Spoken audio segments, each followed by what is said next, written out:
Revisiting the streets of San Francisco from a contemporary analytical perspective reveals a series deeply invested in the psychology of anger, particularly how it manifests in individuals who grow up feeling unseen, unheard, and structurally constrained, making the theme of child of anger an especially apt framework for interpretation. Unlike many crime dramas of its time that prioritized resolution over reflection, this series consistently pauses to explore the emotional landscapes that give rise to violence, portraying anger not as an explosive anomaly, but as a chronic condition shaped by social neglect. Each episode feels less like a puzzle to be solved and more like a case study in emotional erosion, where the crime itself is often the least interesting aspect of the story. The real tension lies in understanding how a person reaches the point where violence feels inevitable. Inspector Stone operates within this tension with remarkable restraint, embodying a form of authority that is observational rather than authoritarian, and this approach allows the narrative to dwell in moral gray zones without collapsing into cynicism.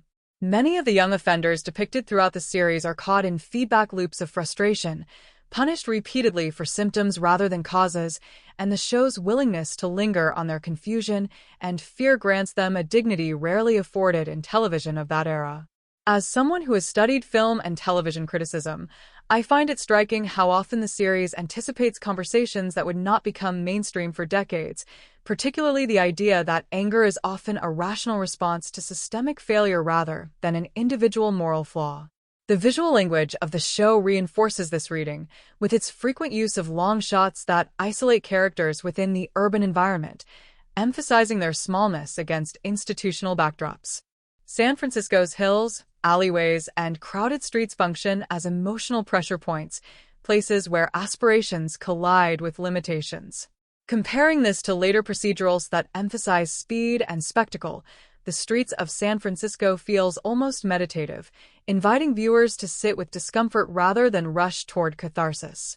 The concept of the child of anger extends beyond age, encompassing anyone whose emotional development has been stunted by persistent invalidation, and this inclusivity makes the theme resonate across demographics.